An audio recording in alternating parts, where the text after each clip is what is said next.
and there's intimacy on the radio, and there's naturalness on the radio that can never be replicated on TV. The marvelous resurgence of radio as a political force in this country. News-related radio programming is evolving. There's a huge hole in our dialogue that can be filled by the synthesis of traditional radio and the freedom that comes from a live podcast. You're about to experience Cowboy State Politics live. Here we go.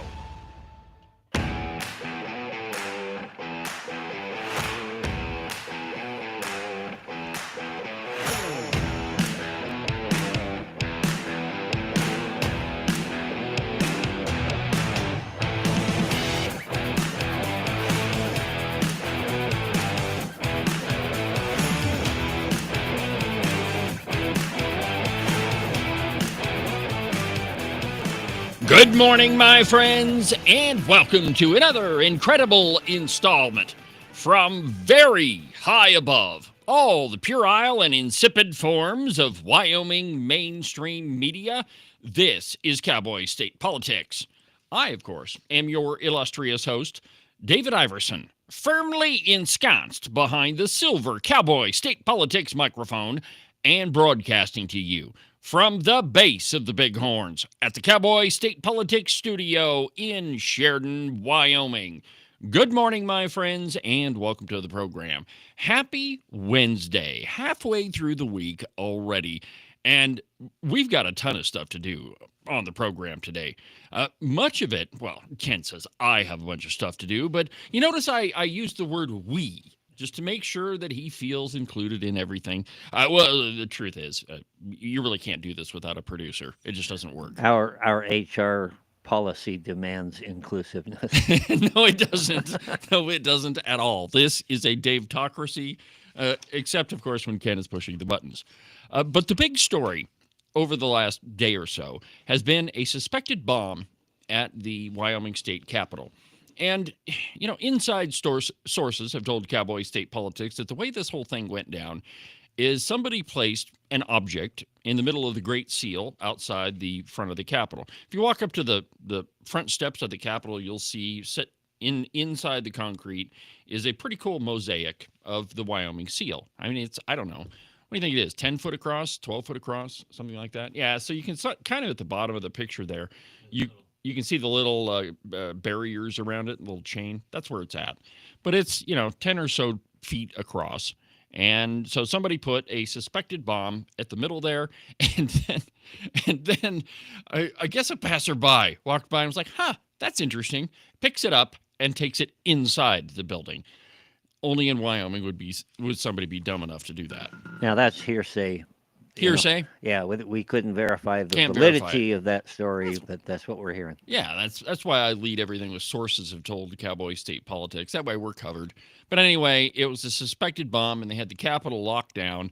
As far as I understand, it's still locked down, just to make sure there aren't any other explosive devices there. But really, this isn't the big story. This isn't the one that you should be paying attention to in Wyoming right now. But regardless, let me just run through this real quick so we can dispense with it. And, while it's important, there's a lot of stuff going on in our world right now that, quite frankly, we should take people at their word. We really should. If somebody says they're going to harm you or your family, you should believe them and take appropriate steps to make sure that it doesn't happen. Similarly, given the political climate that we have right now, that if there is a device that appears suspicious, or if you get a letter in the mail that looks a little bit strange, you probably shouldn't open it. In fact, you should probably contact authorities. Now, most of us probably don't have to worry about that. Your average everyday Wyoming citizen doesn't really, generally speaking, have to worry about getting weird stuff in the mail. But there are a lot of us, myself included, Agent 29, anybody that's in the legislature. I think I've heard from just about every conservative that they've received at least one really suspicious package, many of which have included, some powder that might lead you to believe that it's some terrible substance. Agent 29 several times has said on the program that his mailman kind of leafs through his mail, and if he sees something that's mysterious, it just goes to the authorities, takes it back to the post office. Hey, somebody sent this to Ken. We're not going to deliver it. So you should take people at their word. If you get something that looks crazy inside your mailbox, well, you should pay attention to it. You should also lock your front door. That might be a good idea. You never know who might come around and want to rob you. My point is that we should take all of this stuff seriously.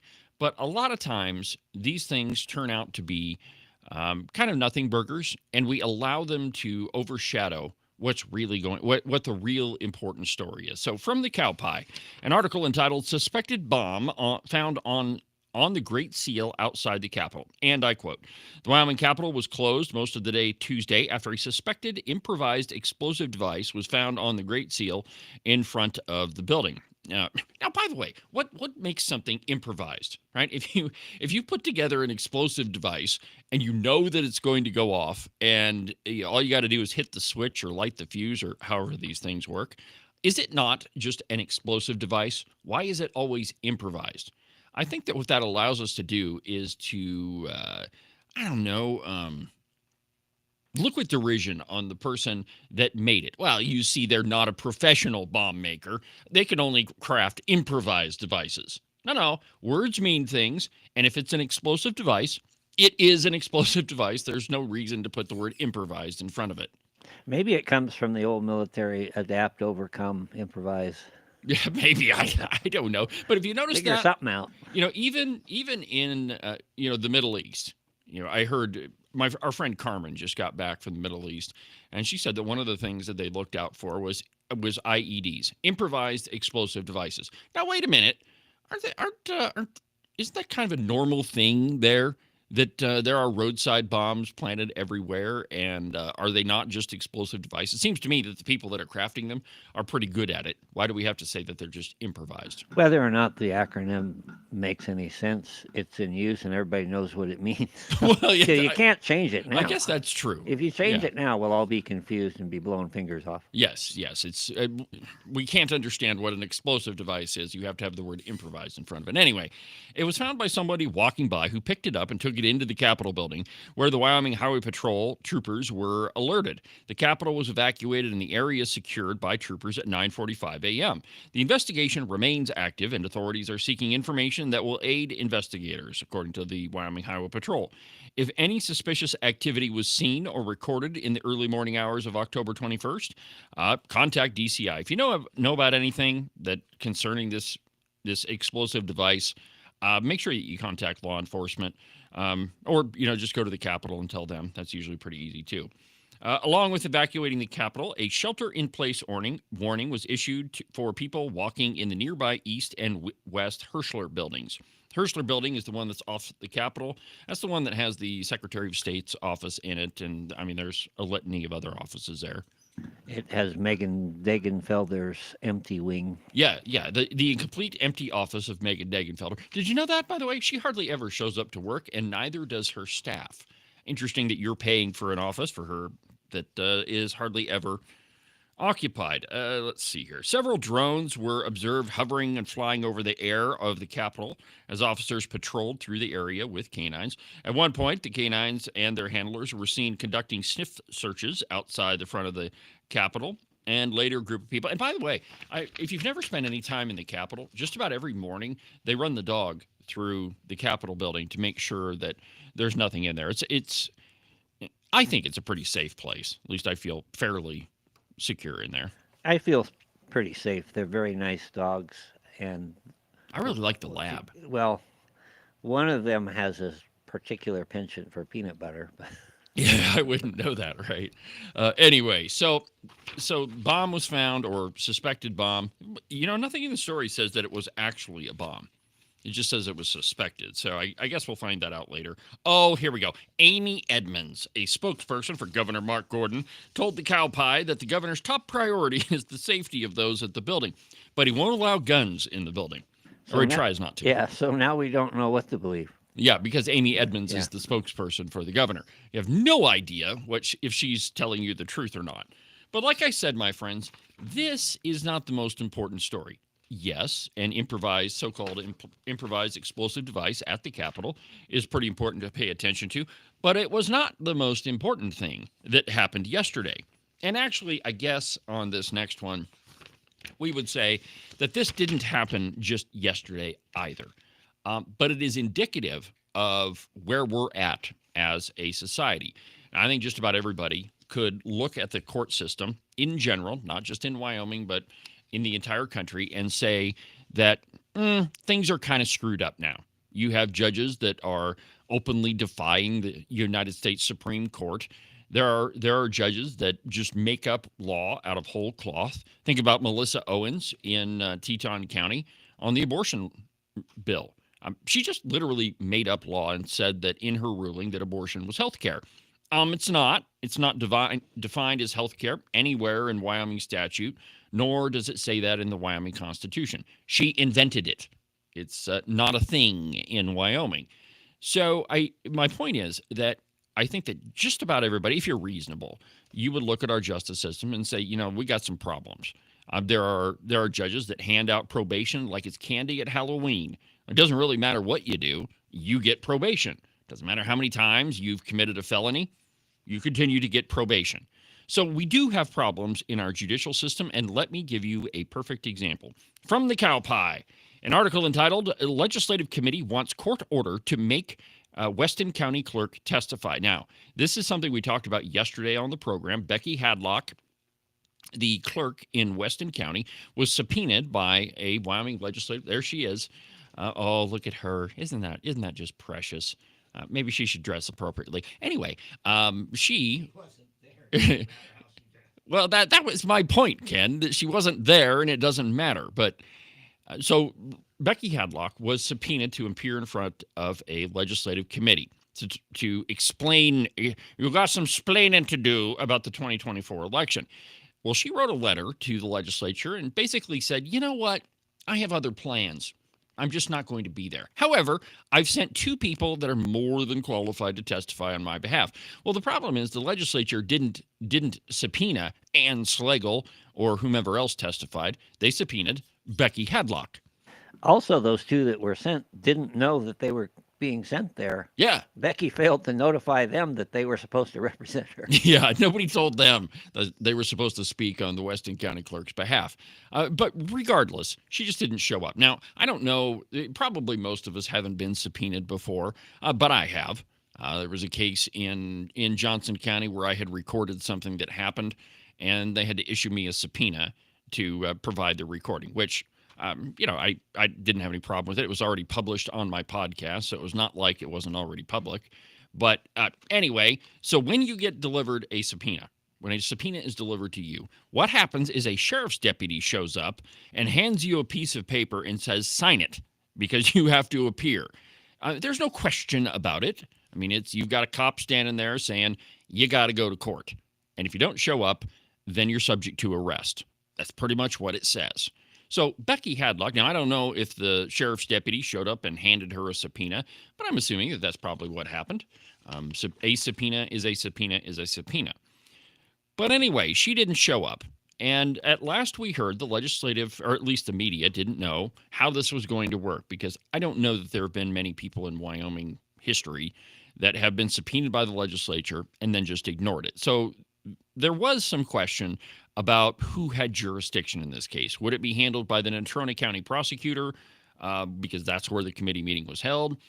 Would it be handled by the judicial district where Becky Hadlock works, or where she lives and works? Would it be handled by the court in Laramie County, because that's where the legislature's at? There was a big question there. Well, what was decided is that the Natrona County prosecutor's office would handle this whole thing.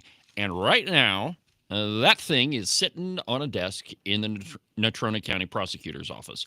And I quote, after Weston County Clerk failed to show up for a Wyoming Legislative Committee's subpoena, the panel chair on Tuesday said he would seek a court order compelling her to testify at a later meeting. She's already got a court order compelling her to testify. That's what a subpoena is, you numbskulls. That other meeting, that subsequent meeting, Yes. that one also was not scheduled. They had to extend and add another meeting at taxpayer expense, which is significant in order to accommodate that. I hope that when it's all said and done, she's responsible for those expenses as well. I hope so too. And here's the other thing: when you're an elected official, um, you work at the behest of the people, and when you are subpoenaed, there's at least some expectation that you're going to follow the law. But of course, we're talking about Becky Hadlock, who generally makes a habit of not following the law. So, I mean, I guess go figure on that one. Continuing, Weston County Clerk Becky Hadlock didn't appear at the September 29th meeting to which she was subpoenaed of a legislative committee tasked with investigating her office's mishandling of it's actually 3 races in the 2024 election. If the Natrona County District Attorney's Office prosecutes her and she's convicted, she could face up to 6 months in jail or a $100 fine. The Management Audit Committee Chairman, Representative Christopher Knapp, I really like Chris. I mean, he's a really good guy. If you ever talk to him, you'd really like him. Super smart. Definitely knows his stuff. He's very funny, which Very, you never, very funny. you wouldn't normally think that when you meet him because he's pretty unassuming, but he's hysterical. Yeah, very funny. Anyway, so Chris Knapp confirmed to the committee Tuesday that he would seek a court order to compel Hadlock to appear at a later meeting of the subcommittee that falls under the panel's supervision. If she doesn't show up for the meeting once ordered, she may be found in contempt of court. Okay, so here's the thing. There are so many qualifiers in this article. May be held in contempt of court, could be prosecuted. Well, that's the problem with our justice system, is that all of this is kind of up in the air. Becky Hadlock has already had a subpoena handed to her, which means you are compelled to show up. And if you don't show up, the expectation is the sheriff is going to show up at your door and say, let me see your wrists. I've got some brand new shiny bracelets for you. You are headed to a legislative committee. That's the way it's supposed to work. But it is not the way our system is working, because we have prosecutors that pretty much decide all on their own whether they're going to deal with a case or not. Let me give you an example. The former Wyoming Attorney General, Bridget Hill, there were at least 16 complaints about, election malfeasance across the state. Malfeasance is probably the wrong word, but 16 different election-related cases across the state that were delivered to the Attorney General, the top law enforcement officer in our state, outside of the governor, of course. All right, we can have a debate about that later. But anyway, Bridget Hill didn't do anything with those cases. One of which was the Cyrus Western Bill Novotny case, where they absolutely violated Wyoming election law, that it was thoroughly investigated by Deputy Boot Hill in Sheridan County. The Sheridan County prosecutor declined to prosecute, and so it was given to the Attorney General. She let it sit on her desk and didn't do a thing with it. The problem is, my friends, that yes, prosecutors have discretion, but their discretion should only extend to, all right, so I think that we can prosecute this case and there's enough evidence that we have a chance of winning it. I mean, that's the bar. The bar is not whether or not the prosecutor wants to prosecute it. That doesn't figure into it. Your job is to prosecute, period. Prosecute according to the law as it exists. And if you look up there, this guy lives in Cody. Well, he did. And now he's a resident of the Park County Detention Center. But he violated a protection order against his ex-wife, I believe is the story. And they came to his house and they found pipe bombs, IEDs. Yes, more IEDs. All sorts of very significant federal crimes. And as always happens in something like this, it feels like, they, instead of prosecuting him for what he did, there's a plea bargain. Okay, they've got him on a couple of federal gun charges, lesser charges. When is the last time you heard of where they just went in and threw the book at him to begin with? It's been a long time. Virtually never happens. Hardly ever. And that's part of the problem, is the norm now is to skirt the law. Yes. And I'm sick of it. I got, as we've mentioned before, I had a chance to say to the Supreme Court representative, I don't remember who it was at the time, it wasn't Kate. Whoever was there was asking for more laws of the Judiciary Committee. And my testimony was, why should we write more laws? You don't enforce You the don't ones you use have. the ones you have now. Yeah, it's we need to have fewer laws and stick by them. Well, yes, you're right. And we are living in a culture that is pretty much lawless. And it honestly, it depends on where you live and who the prosecutor is, whether you're going to get prosecuted or not. It is more often the case that a criminal either A, doesn't get prosecuted at all if you live in a Democrat controlled state, or B, the punishment that is meted out in no way fits the crime, and so there's no deterrence for you to not do it again. If you're thrown in the slammer for the recommended penalty that's in statute, the idea is that maybe you'll think about it next time and you won't do it because you'll be thrown back in jail for a longer period of time. That's the way our system is supposed to work, but it's not how it is working right now. We hand out probation, we hand out plea bargains that don't in any way that aren't in any way commensurate with the crime, and we wonder why we have crime. You wonder why politicians and politicians and elected officials don't follow the law. It's because they're not forced to. That's the way our system works. Follow the law or you'll be prosecuted. But this is not what is happening, my friends, because you happen to be a Democrat or you happen to be favorable to the governor's position or the local constabulary or the local county commissioner's position, then you don't get prosecuted. Now, the only time, and I hesitate to admit this, Agent 29, but the last time, and I was thinking about this, that I actually saw the prescribed penalty meted out was Christy Haswell with her DUI in Sheridan County. Now, a lot of people were mad about that, but she got pretty much the exact same punishment as any other first-time DUI offender. That's probably the last time I've seen, the punishment fit the crime, or what we would expect anyway. You remember one of the main arguments against the SEPA that we were supporting? Yes. Was what prosecutor is going to prosecute their buddies? Admitting with that argument that this is a problem. Yes, which is the very reason why. But we didn't go to fix the problem. We changed the laws so that the problem isn't a problem. Yes, and that's what we do. We don't attack the problem, which is judges and prosecutors not doing their job, not prosecuting a crime, not dealing with criminals the way that we all expect. And here's the thing, right? Most everyday American and Wyoming citizens think that if you commit a crime, you're going to be prosecuted for it, right? Most of us probably speed on occasion, but I'm pretty sure you're looking in the rear view mirror when you're doing it, or you're looking up ahead to see if there's a car parked in the median on the interstate. You know that you're committing a crime, and one of the reasons you're looking out is to try to make sure that you're not going to get caught. But the truth is, when you get caught, most of us expect that we're going to be punished, that there is going to be a fine, that there is going to be jail time. But it's becoming increasingly, more often, my words are failing me right now, but which is not normally the case.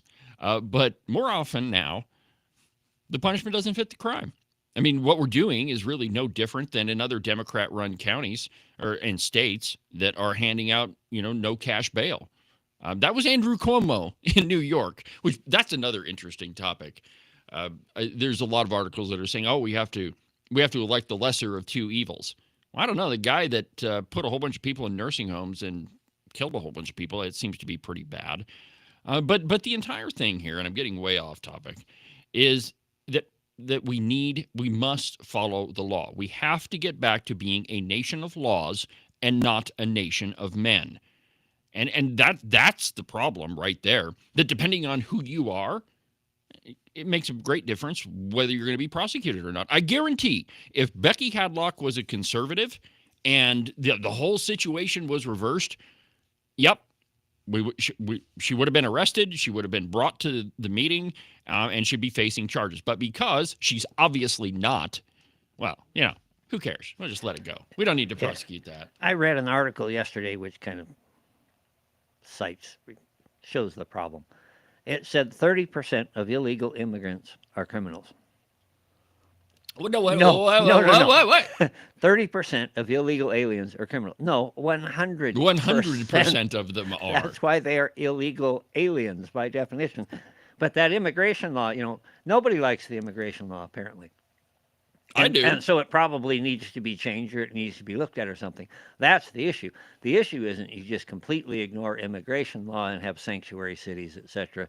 That's just one more example of what we're talking about. Well, let me give you the reason behind all of this. Well, another party that's responsible for this, not just liberal red-coated politicians like Becky Hadlock or Bridget Hill, who now is on the Supreme Court. That's absolutely fantastic. But it's the media who is to blame also. Ken, you just brought up a perfect example. 30% of illegal immigrants are criminals. No. They all are.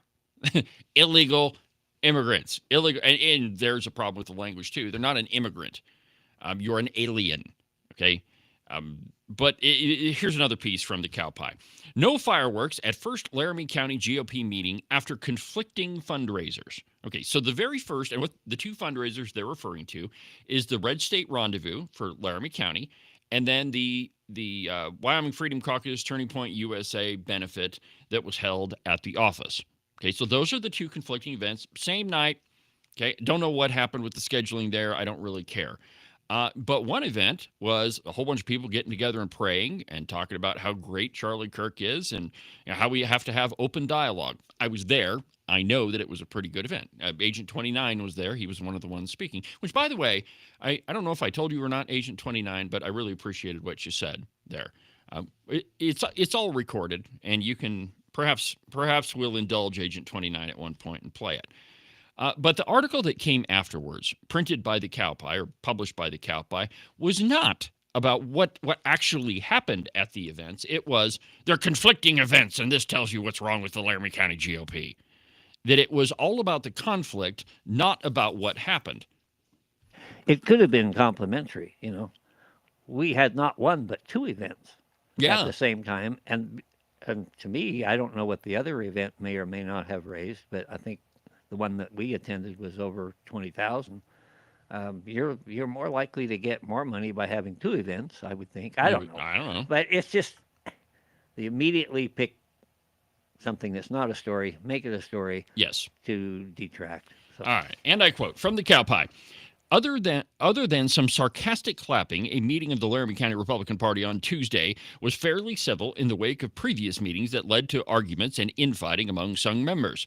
It seemed business as usual as leadership approved new committee members and the payment of state party dues. In the executive committee meeting, party leadership reviewed the results of Friday's Red State Rendezvous fundraiser. The event was notably scheduled at the same time as the Freedom Caucus-backed Turning Point USA fundraiser on the opposite side of Cheyenne and forced some party officials to make tough decisions about where to spend their time.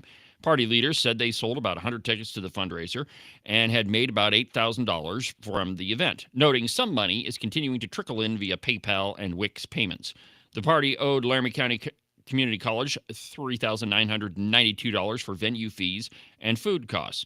Party chair Lorraine Korberg, red-coated former representative from Laramie County, estimated that the county party has about $13,000 in its war chest at the fundraiser. Party treasurer Brenda Wilson did not allow Cowboy State Daily to view financial documents distributed to party leadership. That's because those are private documents. However, however much we disagree with Laramie County, the Cow Pie doesn't need to know any of that. Wyoming State Freedom Caucus Director Jesse Rubino confirmed to the Cow Pie on Tuesday that the TPUSA event raised $20,000 after expenses. This was just 3 weeks of planning, which we consider a huge success, wrote Jesse. Okay, so the point of the article is that there was a scheduling conflict between the two. And this has been the media narrative, that it was not what happened at the event, that it was not to support what I think is a good cause at the University of Wyoming. Who could possibly say that learning civics and learning about God is a bad thing? I guess if you're a radical liberal, that might be a bad thing. But the media narrative here is not, hey, this is a good thing. Look at what we're doing for college and high school students. Look at the bravery of Kylie Wall at Natrona County High School. That was not the story. The story was, hey, they're conflicting and look at all this stirring the pot business that's going on. It's the media that's to blame for where we're at, or partially to blame, where we're at for a lot of this stuff too. Well, let's go ahead and take our first break, and when we come back, we're gonna have to talk about Zoran Mamdani. Turns out he's part of the Muslim Brotherhood. Oh, that's fantastic. We'll talk about that when we come back.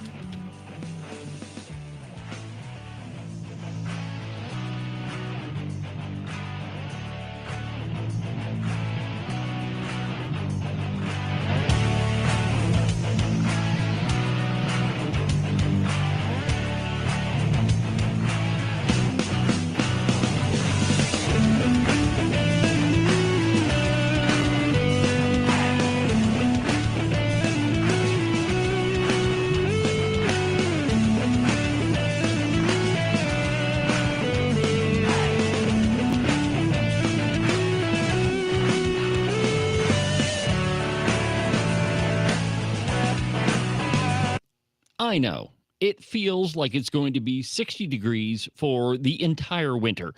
But you'd be wrong, my friends. Sooner or later, probably sooner, all of that white crap is going to start flying around, and all of your fun summertime playthings that you spent way too much money on, that little side-by-side that you spent $80,000 on, I wouldn't buy one of those. But if you did, you definitely don't want it living in a giant snowbank for the next 7 months. You could prevent that incredibly unfortunate circumstance simply by calling my friends Marcos and Jesse at Morton Buildings. They are the experts in metal building construction. They've been doing it longer than anybody else around, and they do a much better job.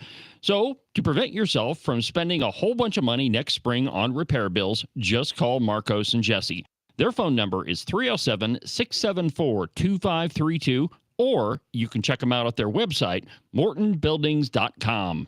Are you one of those people that said something like this before Trump became president? I have a house in Spain that is going to be ready right after the election. Siberia, Nova Scotia. I'm definitely moving to Canada. Straight to hell. Iceland. France. Asia's pretty cool. And has the past 5 weeks just been more than you could bear? If that's the case, you have come to the right place. All you need to do is call my friend Rebecca Bextel at Compass Real Estate. She has her fingers on the pulse of the real estate market all across the state of Wyoming. Last year, she sold around $30 million worth of property. Everything from small residential properties all the way up to big giant ranches. So if you've got to get the heck out of Dodge, if you've got to be gone Johnson because you can't stand that Trump is the president, call Rebecca Bextel. Her phone number is 307-699-3519. Let me say that one more time for you in case you missed it. 307-699-3519. I've never felt the freedom like I do. I feel stronger every day, don't you? Well, I can show you how. A new day, a new way. Watch out, I'm only gonna get stronger. A new day, a new way. Watch out, I'm only gonna get stronger. A new day, a new way. Watch out, I'm only gonna get stronger.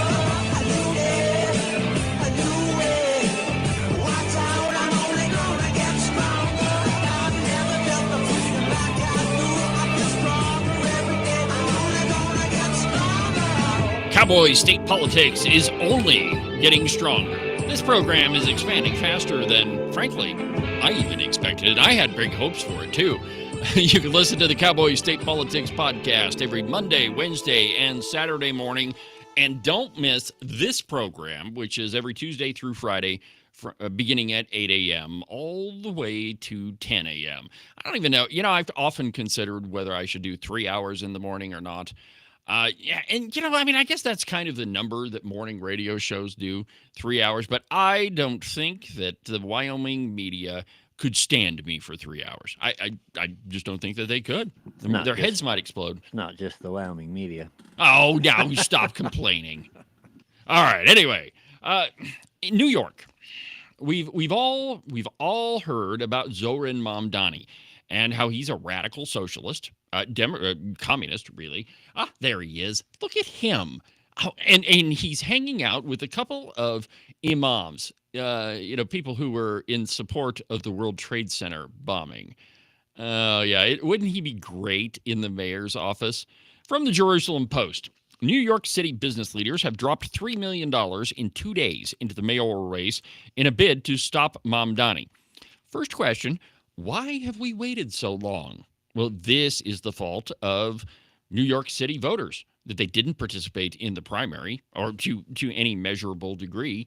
And Mamdani won it. And now they're all worried that the city's going to be run by a radical communist. Well, this last-ditch spending blitz comes as the Democrat nominee continues to dominate the mayoral race, with polls showing him holding a double-digit lead over his competitor.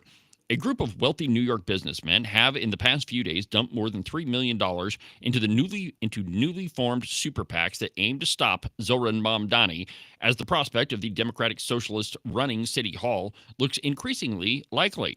The last-ditch spending blitz comes as the Democratic nominee continues to dominate the mayoral race, with polls showing him holding a double-digit lead over his closest competitor, independent candidate Andrew Cuomo. There's nothing independent about Andrew Cuomo, and there never has been. He is a radical Democrat. He's the guy that's responsible for the no cash bail problem in New York City. He's also the guy that killed a whole bunch of people by throwing them into nursing homes, throwing COVID-infected people into nursing homes, and weird, a whole bunch of people died in them. And now he's running for mayor. And so, I mean, it really is a question of the lesser of two evils, I guess, but maybe you should have figured that out beforehand. Now, I've often said that not counting the 2020 election, because I'm firmly convinced that sucker was rigged, but not counting that one, I have always said that there's never been an American election that has been wrong. The reason I say that is voters get what they deserve. And if you're one of these people that decides not to go to the polls and, I don't really like politics and I don't like voting, well, I can guarantee you, my friends, that politics likes you, and it likes you a lot, and whether you vote or not. And so we all get the government that we deserve. And in the case of Zoran Mamdani, New York may get a guy who is, kind of involved with the Muslim Brotherhood. You remember those guys, don't you? They took over Egypt and got rid of Hosni Mubarak, and they're kind of involved in all of the radical Islamic mayhem that happens in the Middle East. From justthenews.com, beards, protests, and an addiction of revolution.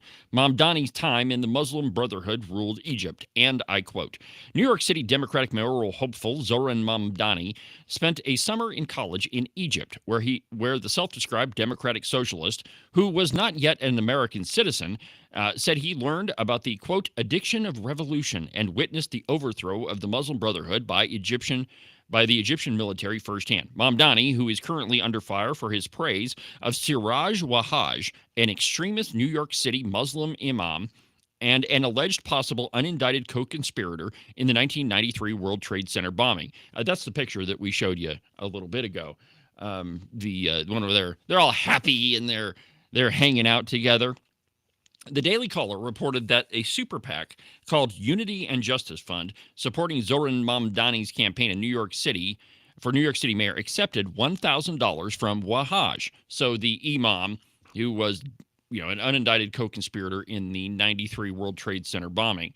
Mamdani wrote an article in August of 2013 for the Bowdoin College student newspaper about his time in Egypt that summer, explaining how he had grown and then soon shaved off a thick beard that he was repeatedly told made him look like a supporter of the Muslim Brotherhood.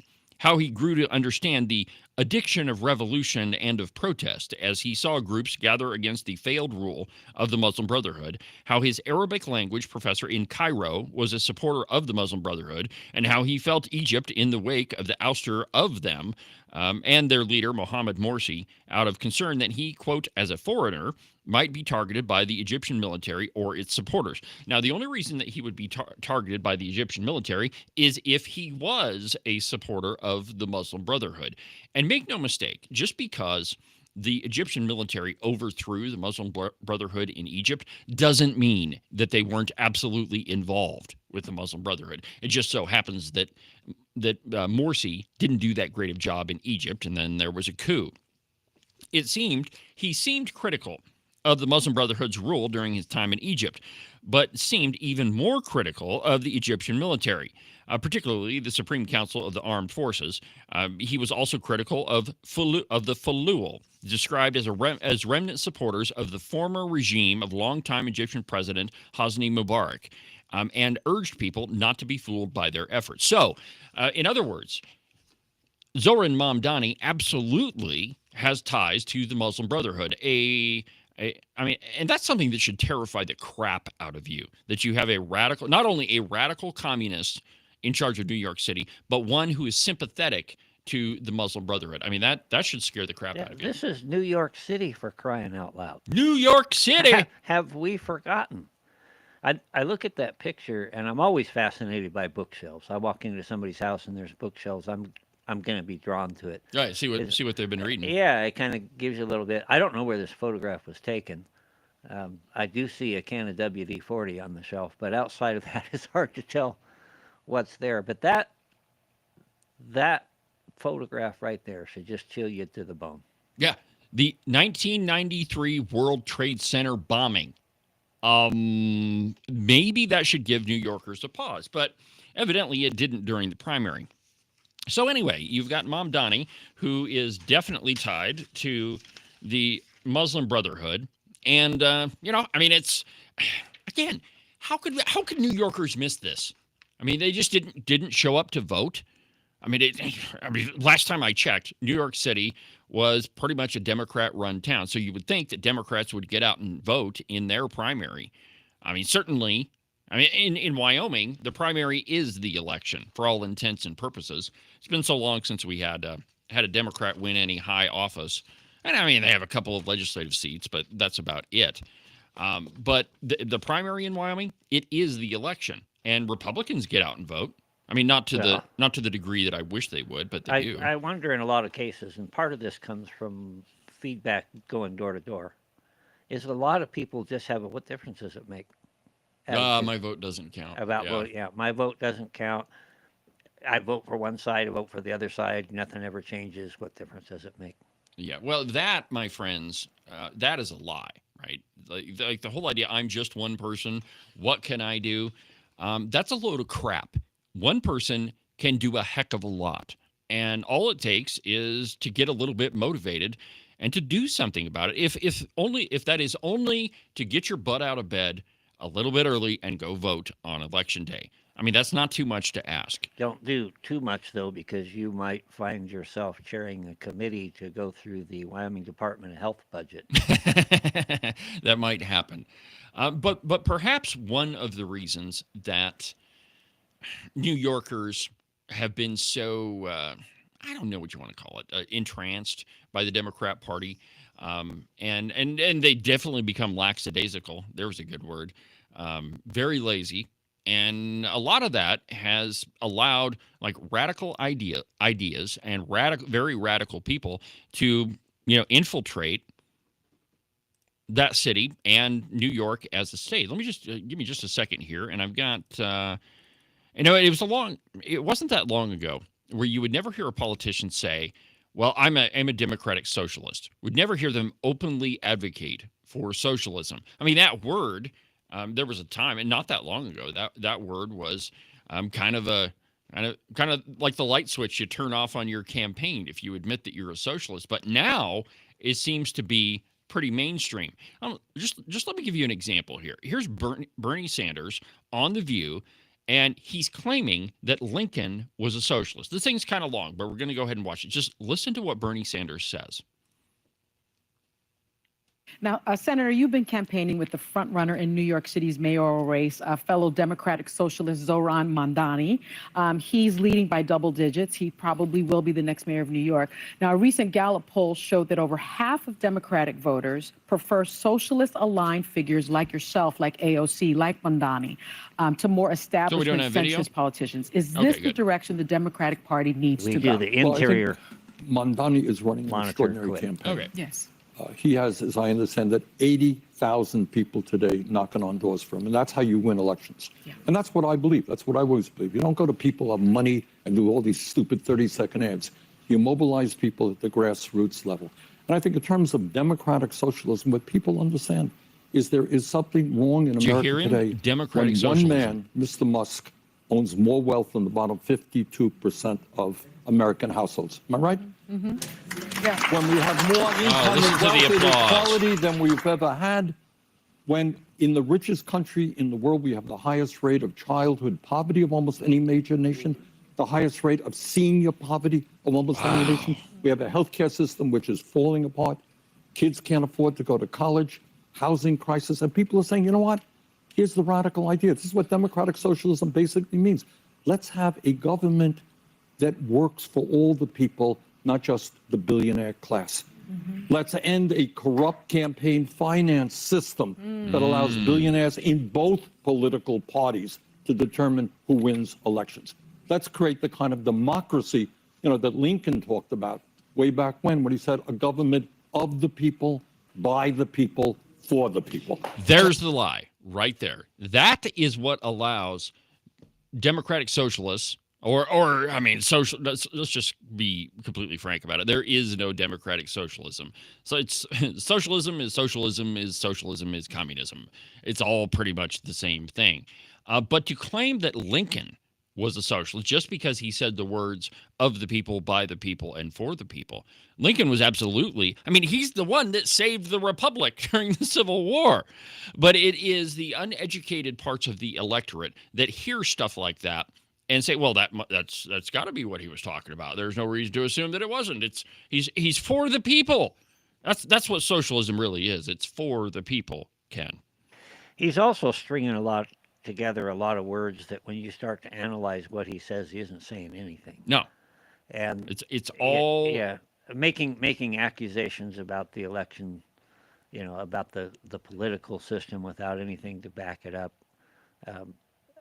Just parroting the same sort of dispersions that have put us into this mess. Exactly. And you notice that the hosts of The View, which they're probably, probably north of a socialist, or left of a socialist, however you want to look at that. But they just go right along with him. They don't challenge him on anything. They say, now, hold on a minute, Bernie. When did we become a democratic socialist regime? When has socialism ever worked? How many people have died under socialism? Is it 1 million or 10 million or 100 million? The truth is it's hundreds of millions of people. But they don't challenge him at all. And they allow him to go on and claim that Lincoln was a socialist. And it is absolutely, and again, this is another example of how the media bears responsibility also in this whole thing. That, you don't challenge the things that these folks say, and then the lie gets repeated and repeated and repeated. And pretty soon, the whole idea of, because democratic socialism has the word democratic in it, it must be good. Well, it is socialism, by definition, is not for the people, as Bernie claims. Socialism, where the only people that it works for are the folks that are controlling it, and that only works so long as they have other people's money to spend. But it goes on, like Bernie's exposition of how his game of how many lies can I tell in one TV appearance continues. Here he is claiming that 50,000 people will die if we don't extend the Obamacare subsidies. 50,000. Listen to this. Senator, we're now on day 20 of the government shutdown. And the longer this goes on, it seems to play into the president's hands as he wants to continue firing federal workers, and he is defunding Democratic priorities and shrinking the government long term. Now, Majority Leader Thune has offered Democrats a vote to extend Obamacare subsidies if they just agree to end the shutdown. Are you on board with that just to get this over with? No, because that would not get it over with. I want to see the shutdown ended tomorrow. Got a lot of good, decent, hardworking federal employees not getting their paychecks. That is not right. But I want to explain to everybody really what's at stake. Your party I don't know did that people are clear about it. As a result of Trump's big, beautiful bill, which to my mind was one of the worst pieces of legislation passed in modern history, this is what is going to happen. Hold on. So did you notice what he said there? The big, beautiful bill, it's the worst piece of legislation in American history, but he doesn't tell you why. He just claims that it is. And here in just a second, he's going to claim that the only thing the big beautiful bill did was give tax breaks to millionaires and billionaires. I mean, it's the same crap that he pushes all the time. I've never heard that line. Never? No.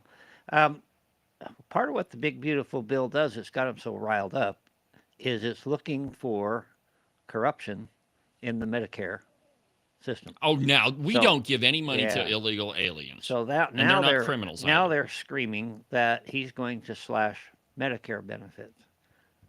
No, actually, Medicare is going to go up, projected to go up another 30% over the next couple of years, regardless.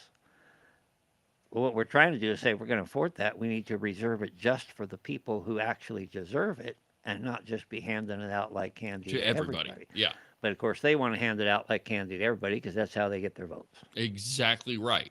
All right, so let's go ahead and continue with Bernie. Listen to what he says next. 15 million low-income and working-class Americans are going to lose their health insurance.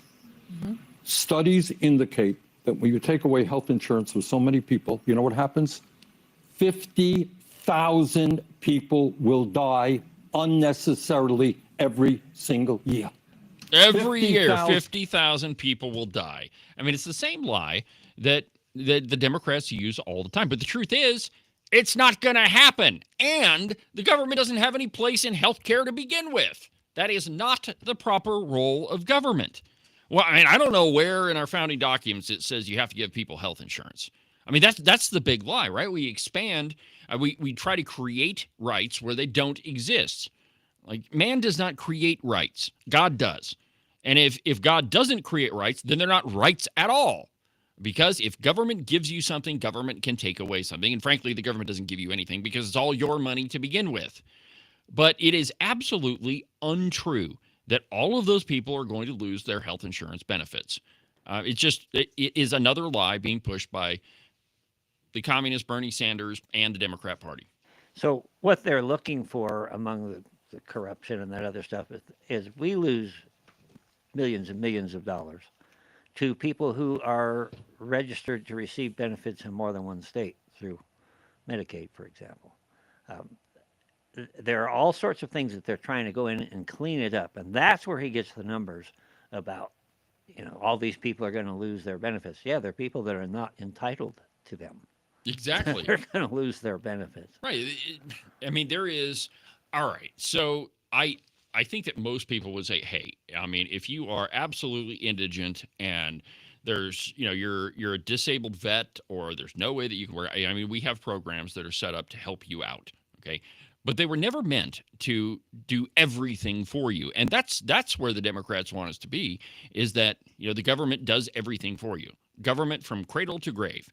And that is their main objection. That's why you have a government shutdown right now, because the Democrats, they won't agree to just extend the spending that we did last year. They just won't agree to it because they know that all of these entitlements, or so-called entitlements, are going to be tightened up, and so that only the people that actually qualify for them are going to get them. But it really is the voter initiative of the Democrat Party to give handouts. And the theory being, if you give somebody an entitlement, it is very difficult to take it away. And if it's an entitlement like welfare, that, people are subsisting entirely on government money, if you try to take it away, they are going to vote in favor of keeping it. I mean, that's the Democrat playbook right there, and it always has been. And I mean, if you want to talk about modern slavery, it's funny, the Democrat Party always talks about slave reparations and, slavery still exists, and this is a systemically racist country. It's not true anymore. And the people that have created a modern version of slavery are those folks that get people dependent on the system so that they don't work. So the only thing they get is government entitlements. That's it right there. Yeah, you want slavery. You make everybody dependent upon you for your health care, for your food. Yeah. Look at Mom Donnie and his ideas. Yeah, the free government-run food stores. Yeah, government-run food stores. If government controls everything, as you pointed out earlier, government can take it away. And now we have the entire population that is a slave to a few capitalists sitting at the top living like fat cats. It's never happened before, though, so I don't know why we'd predict it. Well, it's like Rush said, the problem with capitalism is capitalists. The problem with socialism is also capitalists, because it's the folks at the top, that believe that, well, everybody else will live in socialism, but the folks at the top that are running things, well, then, they're going to be taken care of. They're the elites, and so there's no reason for them to have to participate in socialism. That when you boil it all down, socialism exists to make you poorer and you more miserable. And the folks that are at the top that are controlling the whole mess, well, they're not going to live the way that you do. They're not going to participate in the socialism. They're the folks that are going to live high off the hog. But it's, it's the Democrat Party's playbook, and I don't even know how many other ways we could describe it for them. Well, let's go ahead and take our second break. And when we come back, we're going to continue on that guy in Iowa who he was hired as a school superintendent and never should have.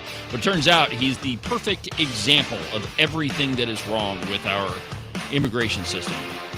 There's something else that's come out. We're going to talk about it coming up.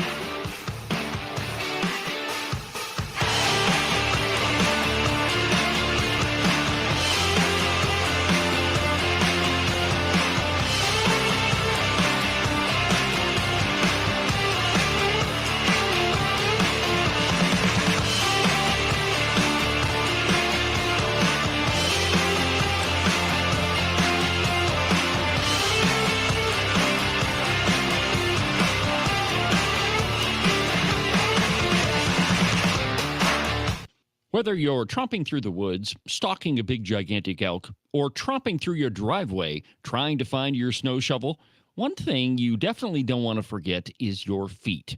That's right, my friends, there is nothing worse than elk hunting or shoveling your driveway when your feet are a big gigantic frozen block of ice.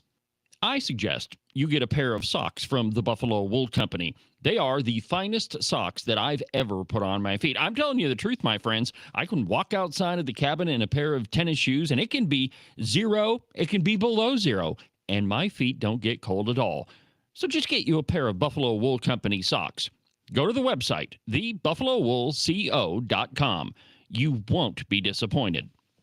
Make sure that you subscribe and follow the Cowboy State Politics podcast. You can do that from the website, cowboystatepolitics.com, or anywhere that you get your podcasts. That way, you'll make sure that you won't miss a single episode of Cowboy State Politics. Are you tired of giving your advertising dollars to companies that absolutely despise you?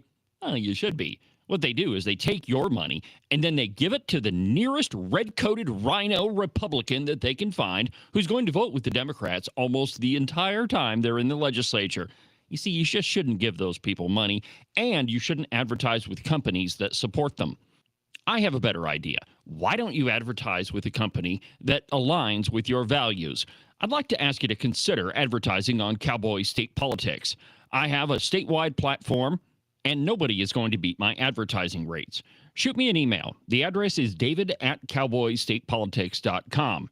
Stop helping the people that hate you and advertise with a company that really does align with your values. Again, that address is david@cowboystatepolitics.com. I would love to get that conversation started with you.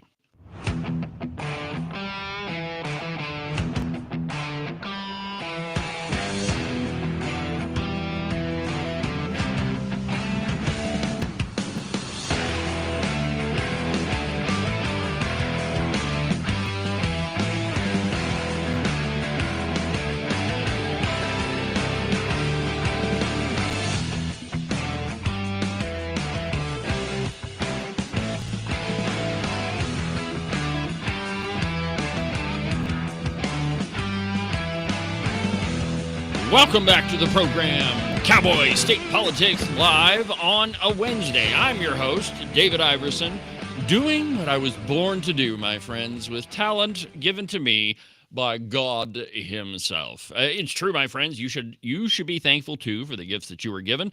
Mine just happens to be sitting behind this microphone and explaining the world to you. That is, of course, if I'm actually here and I'm not off elk hunting somewhere, which I don't know. I was horribly disappointed in that. Every person that I said, hey, I'm going elk hunting for a week, has hit me up and said, hey, well, how did your elk hunt go? And I have to reply, well, it's gone the same as every other elk hunt I've been on. Well, you kind of get out of life what you put into it. Well, I was on it this year. Up early in the morning. Okay. It's true. We did see elk one morning, but too far away. And that's the history of my elk hunting. That every time I've had a license, which has not been every year, but every time I've had a license, I've either seen the wrong type of elk. That's when you only got a bull tag or a cow tag. They don't really do that anymore. But I would see the wrong type of elk, or I would see them where I couldn't shoot them. You see, unlike some Sheridan County officials, I actually follow the game and fish laws and don't hunt on private property that I don't have permission to. Or in Kendrick Park. Or in Kendrick Park, yeah, that's happened here. That one really disappointed me. What I'm referring to is years ago, there was this gigantic bull elk that lived in Kendrick Park in the middle of Sheridan, and some moron went in there, a criminal went in there and shot him. I mean, it's just, I don't know. I guess it takes all kinds of people. But so while I was gone, I missed a couple of headlines. Actually, I missed a lot of them, and it's been kind of, a pretty steep learning curve to catch up with everything that happened. So what did I miss, Ken? No. Here's one. Court shuts down Let's Go Brandon shirts at a Michigan middle school, declaring no free speech violations.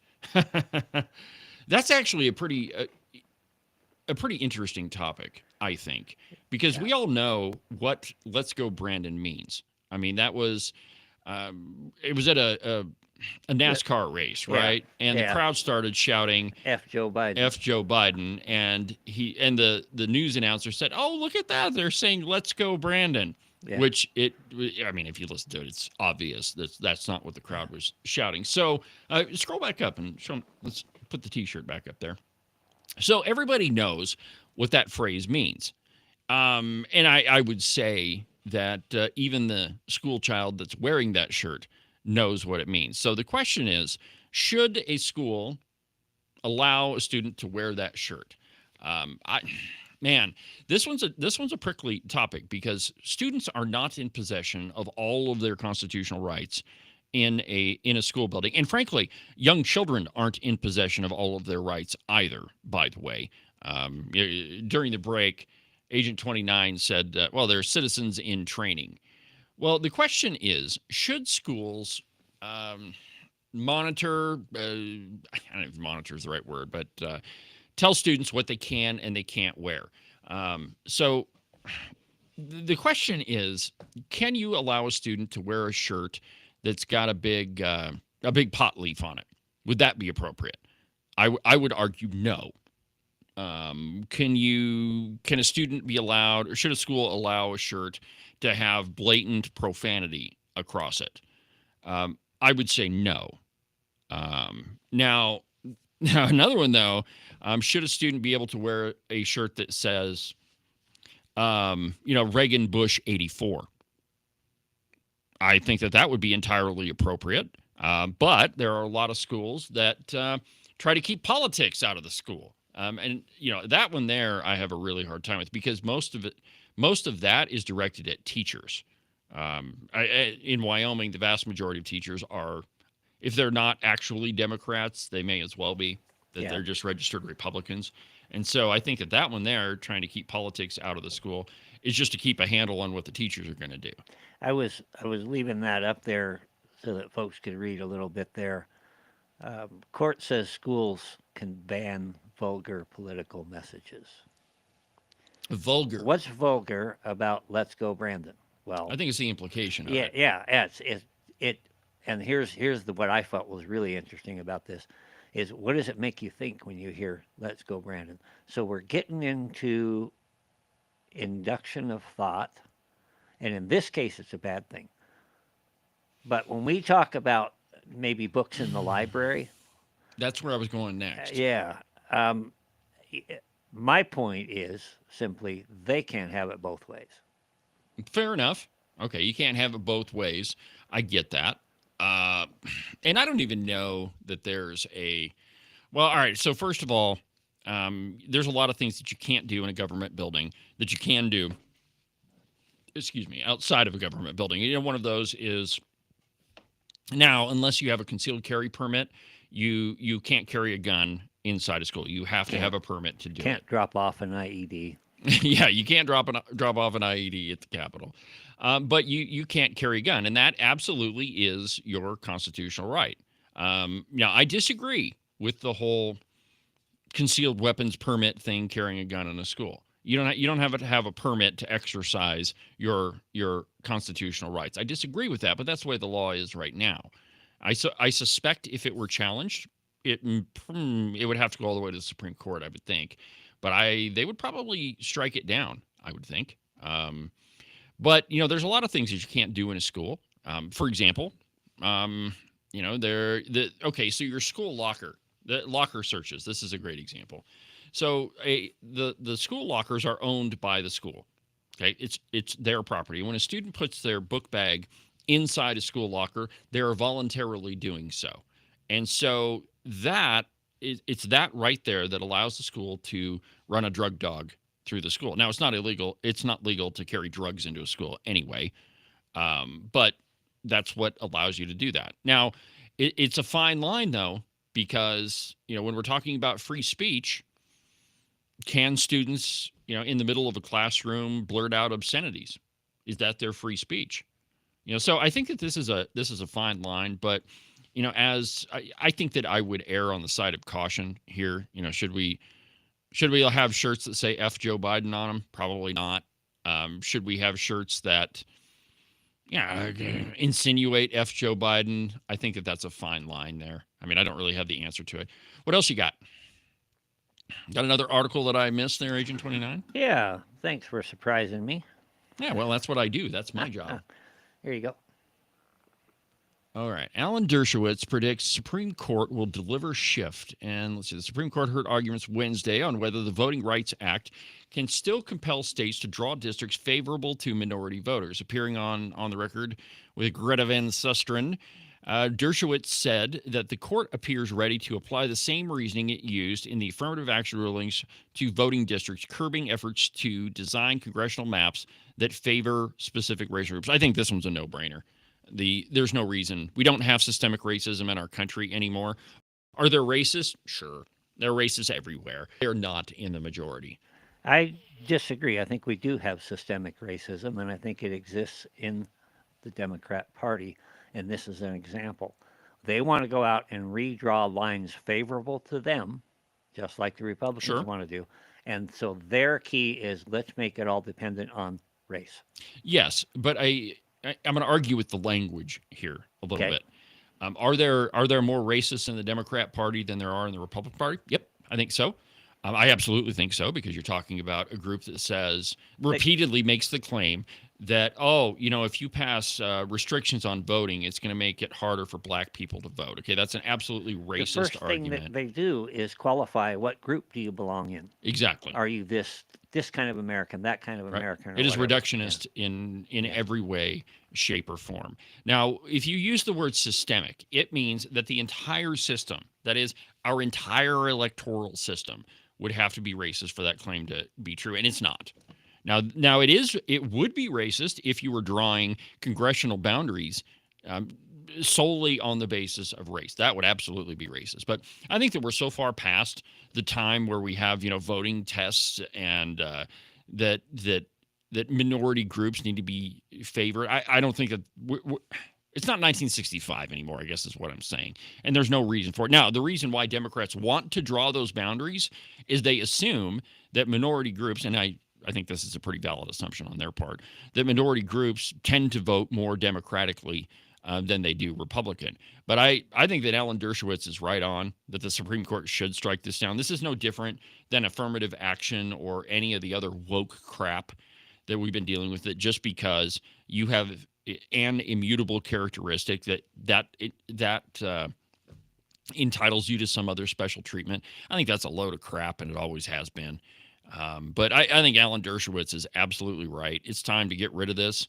And, the Constitution doesn't say if you're black or if you're white. It says it's based on, the population. Yeah, reverse discrimination isn't the answer. No. Anyway, that's all I had. All you got, huh? Well, it kind of plays into the next piece I've got from the Federalist. Now, I've been telling you for several weeks now about this guy. And let's see here. From current slide. Okay, so you remember this guy? Yeah. That's Ian Roberts. Ian Roberts was the Des Moines, was a school superintendent in Des Moines, Iowa. And it turns out that he's an illegal alien, that he isn't legally here. In fact, he has a deportation order, or at least a couple of them. But it turns out that he is registered to vote 2 different times in 2 different states. From the Federalist, an article entitled "Criminal Illegal Alien Who Ran Des Moines Schools Registered as a Maryland Voter." Interesting. The left clings to corruptible voting systems in a process where having a path to cheat is just as bad as actually cheating. Ian Andre Roberts, an illegal alien ineligible for employment in the U.S., but hired in Iowa as a superintendent of schools at a Des Moines school district, is a registered Maryland voter. Not registered in Iowa. Well, he probably is, but he's also registered in Maryland. By law, only U.S. citizens are allowed to register to vote in U.S. elections. But an election watchdog group, the American Accountability Foundation, looked into voter registration in states where Roberts previously lived and found he registered to vote as a Democrat twice, once in 2011 and again in 2016. It raises questions about how many other illegal aliens or otherwise ineligible people have successfully registered to vote. Tom Jones, who is the president of the American Accountability Foundation, told a Fox station, quote, "We can't rely on the honor system to hope that illegal aliens won't lie to us." Now, this goes back to the very first thing that Ken mentioned on the program today, that, only 30% of illegal aliens are criminals. No. They're all criminals. All of them. And so why would we assume that if you're already a criminal and you're in the country illegally, that you wouldn't lie on a voter registration form? And why would an illegal alien want to register as a voter? Well, so that you can vote for things that favor your position. Now, I've got a piece of audio from that Fox 45 station. It's kind of long, but we'll probably do a little bit of a stop and start with it. Go ahead and play it. A non-citizen now facing criminal charges appearing on Maryland's voter rolls. A failure prompting further investigation from a government watchdog group. We really wanted to get to the bottom of what went wrong here and to see if it tells us more about what's wrong with Maryland's election system. After filing a public records request with Prince George's County, the American Accountability Foundation uncovering not 1, but 2 voter registration applications for Ian Roberts. One from 2011, the other 2016. On both, Roberts clearly signing under penalty of perjury he's eligible to vote. But one crucial section remaining unclear.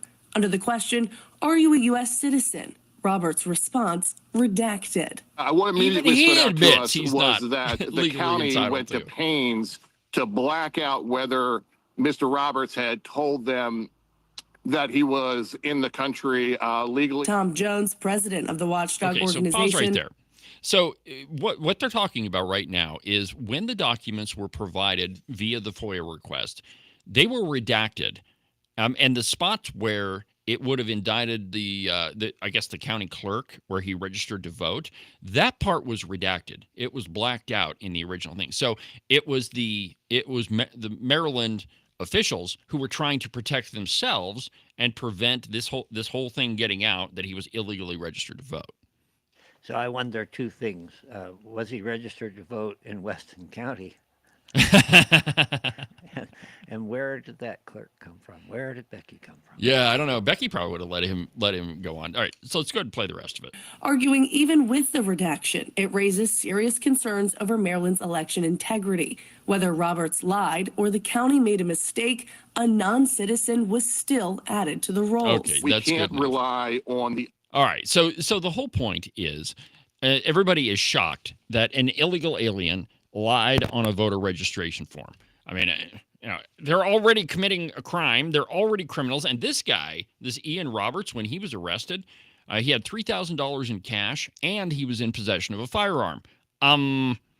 illegal aliens can't legally possess a firearm in the United States. That's a right that is reserved for American citizens. He's not one of those.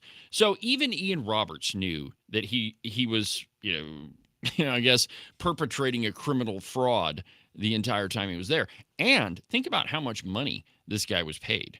I mean, I don't know how much school superintendents make in Des Moines, Iowa, but it's probably higher than they're paid in Wyoming. So, I mean, we're talking about hundreds of thousands of dollars went to this guy, and you can't tell me that the school district that they didn't verify his citizenship, qualifications. I mean, the whole thing is just a load of crap. Absolutely. So, a big shocker.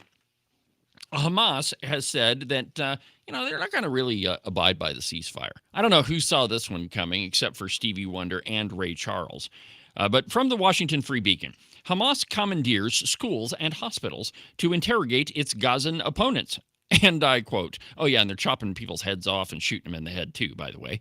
Hamas militants are reestablishing bases inside hospitals and schools, the schools that are still standing, that is, using civilian infrastructure to interrogate Gazans. The terror group accuses of collaborating with Israel, according to Palestinian media reports. Quote, Hamas's internal security forces have begun summoning opponents from schools, tents, and hospitals controlled by Hamas members for interrogation. The Palestinian Authority's official Arabic mouthpiece, Al-Hayat al-Jadida, reported over the weekend. Hamas is notorious for its use of UN-run schools and hospitals as military outposts and arms storage depots. I didn't know that any of them still existed after Israel was done with them, but apparently there's some of them. A practice meant to maximize civilian casualties and engender internal outrage against Israel. While the Israel Defense Forces neutralized many of these locations during the two-year war, the recently inked ceasefire has afforded Hamas an opportunity to reassert control. Now, who saw this coming? That you're going to negotiate with a terrorist organization and just assume that they're going to go along with it? Well, the truth is they never were from the beginning. How many peace accords have we had between Israel and the Palestinians? How many? I mean, there's been a whole bunch of them all the way back, probably before Jimmy Carter, and they've broken all of them. So what leads you to believe that they're going to actually follow this one? Now, I think it's also important to understand the political structure of the West Bank and the Gaza Strip. In Gaza, the folks voted in, like the citizens voted in, or the residents of Gaza, I don't know if they're citizens or not, they voted Hamas into power. They openly chose to have a radical terrorist organization run that section of, or run the Gaza Strip. The same holds true for the West Bank, and those are two different places, but the West Bank is controlled by the PLO. I mean, that's just a cover group for Hezbollah. Hezbollah is also a militant terrorist organization that is also funded by Iran. So why would we assume that any of them are going to play nice? The truth is that they're probably just going to have to be obliterated, which is exactly what Trump said he's going to do. Watch this. President, you just alluded to the violence in the Middle East. What steps is the administration taking to maintain the ceasefire? Well, a lot of steps, and right now it's in the hands of others. You know, we have 59 countries that agreed to the deal. We have a peace in the Middle East for the first time ever. We made a deal with Hamas that, you know, they're going to be very good, they're going to behave, they're going to be nice, and if they're not, we're going to go and we're going to eradicate them if we have to. They'll be eradicated, and they know that. So they went in, and... Okay, so Trump says they know that they're going to be eradicated, but that doesn't really matter to them. Back to the piece. As the Israeli research group Palestinian Media Watch wrote on Monday alongside its translation of the Arabic language reports, quote, Hamas is taking advantage of Israel's constraints to rebuild its terror infrastructures and rule across the Gaza Strip. Hamas has conducted a series of bloody raids on opposition groups and Gazan factions that oppose its militant rule, aiming to send a warning message to millions of civilians still living in the coastal territory. The operations fly in the face of President Donald Trump's 20-point peace plan, which requires Hamas to disarm. They're not going to. That's not going to happen. And so, like the president said, they're going to have to be destroyed. I mean, and they should be. I mean, they are terrorists. And you know, anybody Man, anybody that assumes that they're not just really isn't paying attention to what's going on. From the Blaze, Trump has unequivocal response to whether U.S. troops will help eradicate Hamas if the group continues to behave badly. And this is just the video I just played for you. The president answered with important details on Monday about the possibility of U.S. troops on the ground to eradicate the Hamas group if it continues to threaten the peace deal. President Trump said, quote, they have to be good, and if they're not good, they'll be eradicated. The president gave a fierce warning to the Hamas terror group for continuing attacks on Israel's. Quote, they're going to behave, they're going to be nice, and if they're not, we're going to go and we're going to eradicate them if we have to. They'll be eradicated, and they know that. They got very rambunctious, and they did things they shouldn't be doing, he added. And if they keep doing it, then we're going to go in and straighten it out, and it'll happen very quickly and pretty violently, unfortunately. So, I mean, you know, with President Trump, with all presidents, you really have to pay attention to what they say. And when the president says we'll go in and we'll sort it out, man, I don't know if I like that very much, but I think you need to pay attention to what he says. A lot of people don't like president's rhetoric because he's unstable. He's going to cause a war. No, I don't think so. Including our enemies that look at that and say, this guy's crazy enough. He just might do it. Yeah, let's not mess with him. Let's wait for the next one. And that's what's working. Well, yeah. And, it's you got to be pretty crazy not to listen to the president of the United States when he says, now play nice, and if you don't, bad things are going to happen to you. Well, I mean, that just shows you that Hamas is not going to play ball. They never had any intention of doing so, and any ceasefire that they got was just going to be an opportunity for them to rebuild their infrastructure. And there again is another question. Where's the money coming from? Probably Iran, because they're the chief sponsor of terror in the entire world, and so why not give Hamas some more money?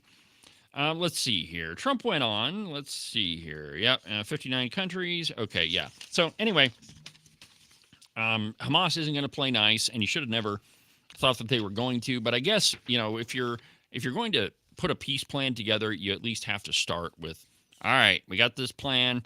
Let's see if everybody plays ball. We talked about this yesterday, but God had a remedy. Yeah.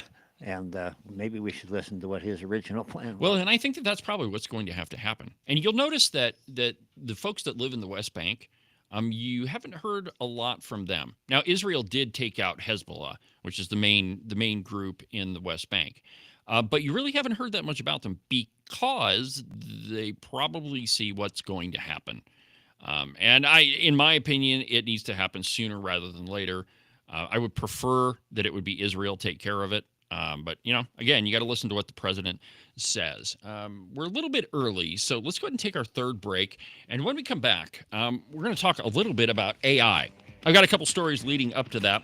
But AI is progressing to a point where it's pretty difficult to tell what's real and what's not real. We'll talk about it when we come back.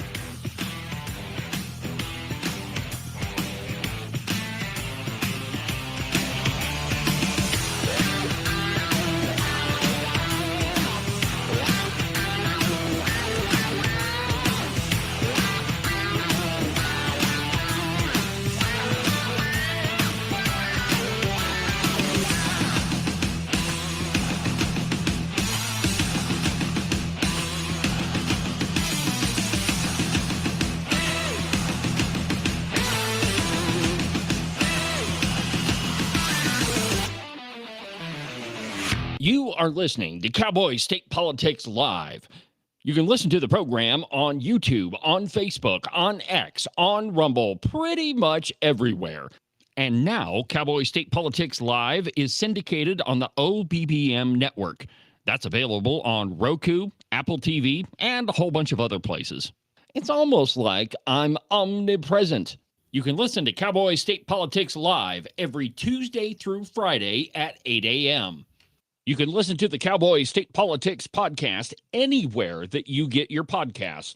iHeartRadio, iTunes, TuneIn, really any of them will work. But the easiest place is just to go to the website, cowboystatepolitics.com. There you can find all of the shows as well as any of the articles that I might bring up during the course of a program. That way, if your name is Joe Biden and you can't remember if you had your pudding today, well, I probably can't help you with that, but I can definitely tell you why you should have never ran for president. And now, back to our program.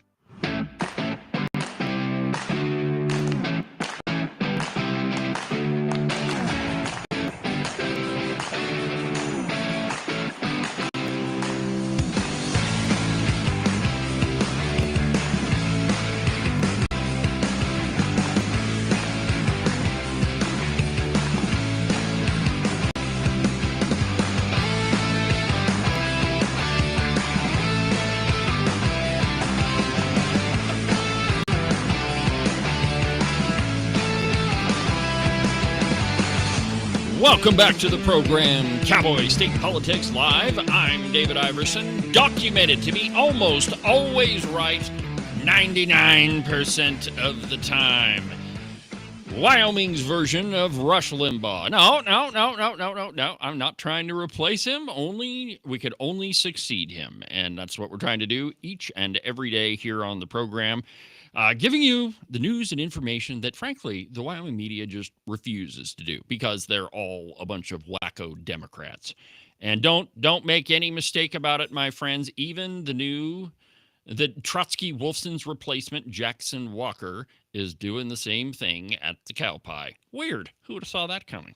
Some might say that, it's a little bit arrogant to say you're going to try to do what Rush did. I don't think so. But it makes sense. If you're going to emulate somebody, why not emulate the best? There you go. Instead of some half... Yeah, some guy with really bad hair and a bad setup and, a really annoying voice. I wouldn't know who I'm talking about there. Anyway, from the Blaze. Teacher's assistant arrested in connection with Turning Point USA attack ahead of Alex Stein event at Illinois State University. So attacks on Turning Point USA kids are still happening, and they are happening in Wyoming. It was just last week that we're still talking about Kylie Wall and the teachers who are attacking her chapter of Turning Point USA at Natrona County High School. And it's amazing to me that the folks who are actually running the place are the ones that are, and I'm sure they're not alone, but they're the ones that are leading the charge against this Club America chapter at Turning Point USA. And it really is and Ken, you can correct me if you think you try to correct me. You can argue with me if you want, but really any suggestion of God is a threat to the liberal Democrats. And it doesn't matter where they're at, whether they're in Wyoming or New York City or anywhere. Because when you get a group of people that are focusing on their faith and doing things right, that is an affront to the liberal establishment because they're not focusing on rights and responsibilities. And God is going to be the number one opponent to the left. And that's why they attack it. So I guess violently is the right word. It certainly is in this case. I've got a video I'm going to play for you in just a second. The sound is kind of crappy on it, but I just want you to watch the video. But let me give you a little bit of the article first. Quote, the September 10th assassination of Charlie Kirk failed to scare the conservative group off of college campuses. The fact that students across the country have stood their ground and continue to hold events has evidently enraged leftists. Of course, because they thought that they could kill Charlie Kirk and everybody would go away. That would run away scared. And this is kind of a joke, but I think when Charlie Kirk got to, heaven, God said, "Well done, my good and faithful servant." But do you know what the second thing he said to him was? I think he said, "Now watch this." Boom. And what happened was an explosion of people attending church and getting back to God. And I read a statistic yesterday that church attendance is up like 47%, that Bible sales are up a huge percentage, that the downloading and streaming of Christian music is up 50%. And so you have radical Democrats that are still trying to silence people, young students. On Friday, a 27-year-old teaching assistant at Illinois State University allegedly attacked a Turning Point USA booth where students were advertising their group as well as their October 20th event featuring Blaze TV host Alex Stein. The left has no impulse control, and let me prove it to you. And like I said, the audio is kind of crappy here, so we'll just watch the video on it. Check this out. Well, you know, Jesus did it, so you know I got to do it, right? Now watch him. Jesus did it.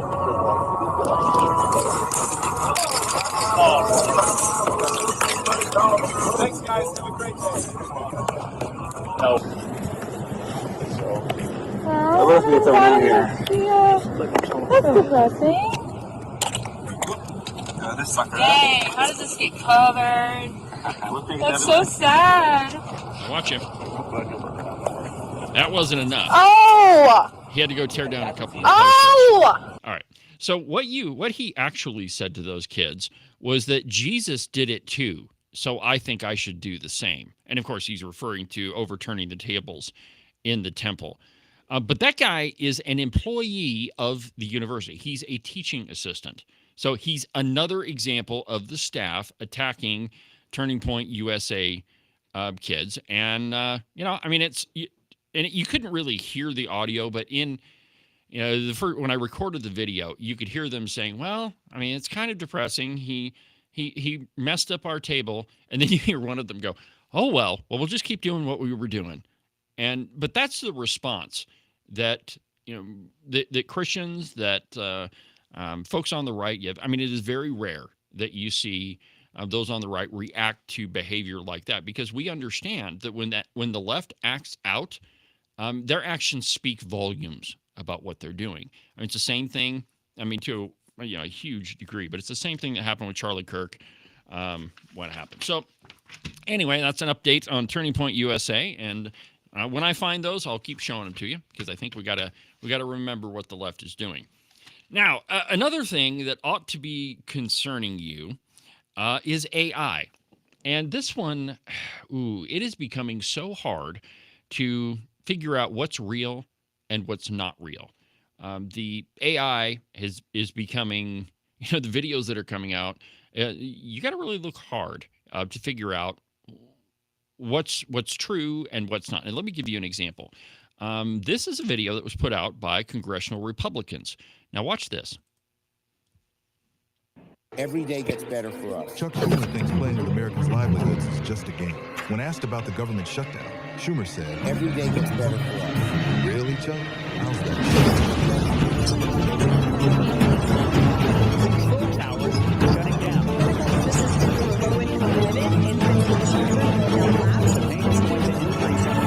Because they want free government-provided health care for illegal aliens. The Schumer shutdown is making things worse across America, and Democrats love it. Okay, so Chuck Schumer actually did say, every day this gets better for us. But that video, it's entirely made up. He didn't smile like that when he said it, and that was entirely AI.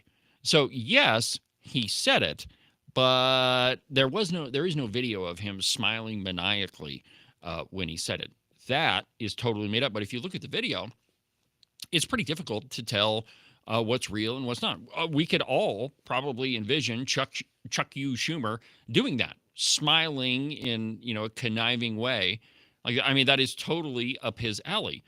But it didn't happen. It's not real. Now here's a piece from this outfit called The Stack, and I monitor a lot of these. I guess you would call them tech blogs, and this one is entitled "Anthropic Co-founder AI is quote a real and mysterious creature," is what. Now, we might say that maybe this is anthropomorphizing AI a little bit.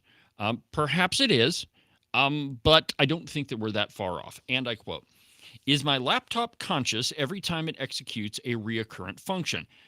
Anthropic co-founder Jack Clark this week described AI as, quote, "a real and mysterious creature, not a simple and predictable machine," saying he is deeply afraid for the future as AI advances. In a blog published October 13th, Clark, a former reporter who studied English literature at university before joining ZDNet, and then the Register, said, quote, "I can see a path to these systems starting to design their successors, albeit in a very early form," suggesting that large language models, which that's AI, were, quote, "increasingly self-aware."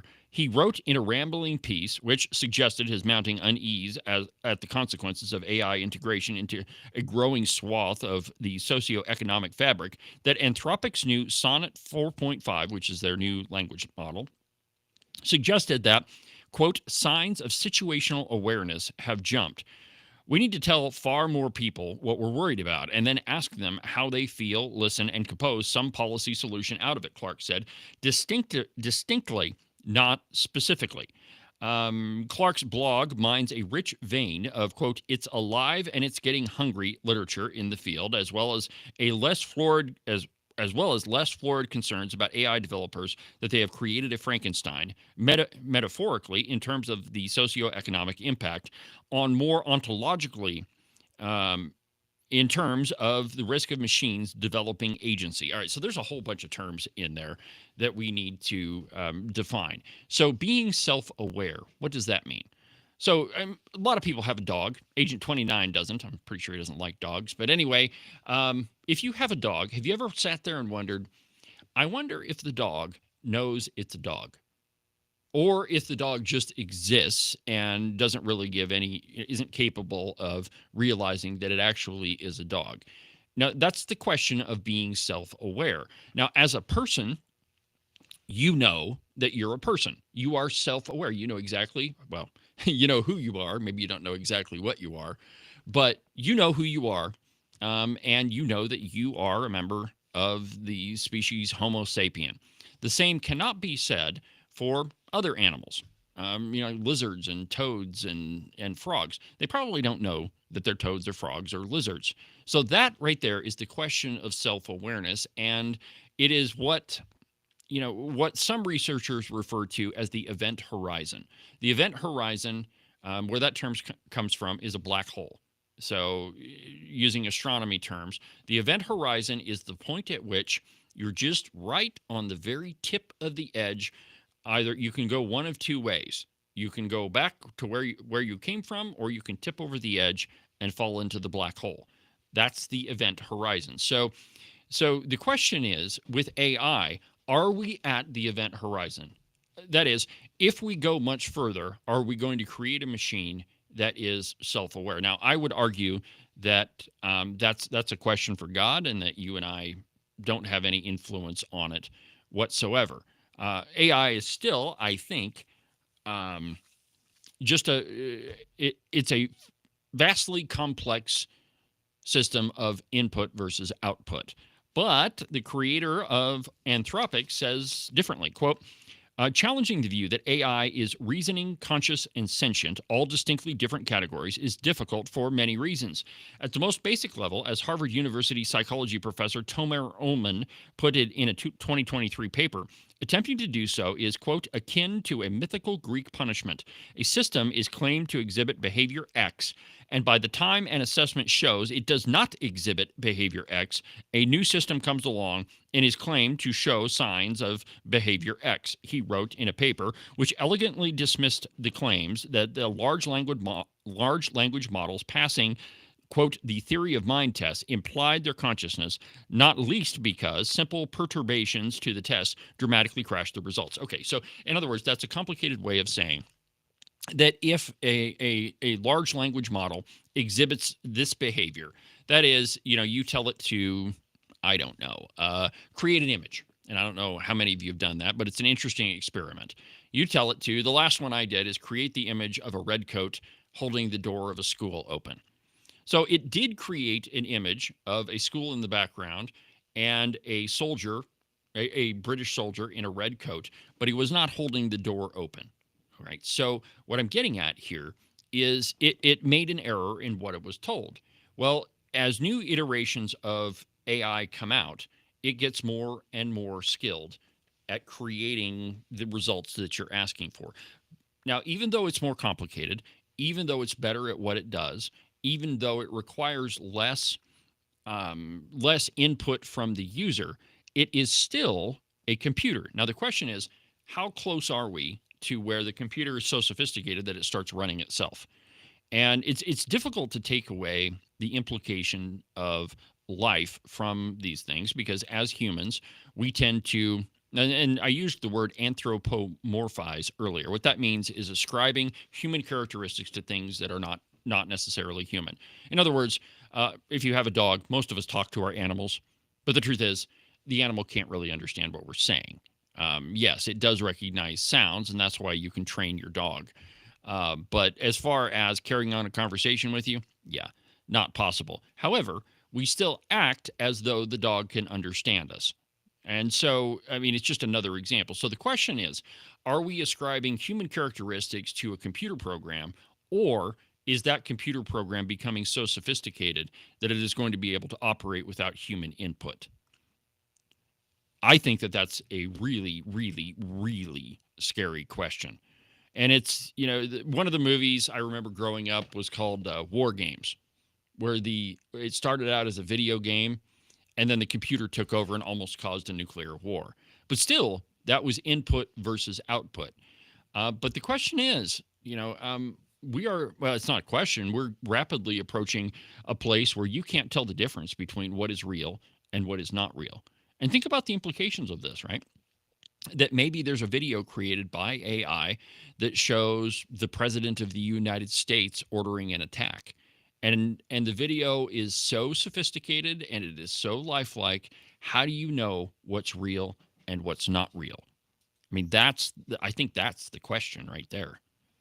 Get a little bit philosophical here listening to this. Man has always wanted to replace God. Yes. God has all knowledge. So we do a couple things. One of the things that we anthropomorphize most often is God himself. Absolutely. We call him the old man upstairs or whatever. Sure. And we try to make him, we reduce what we think he is down to something more manageable. You go back to the Tower of Babel and the things they were trying to accomplish. They were trying to be God. That was Satan's problem.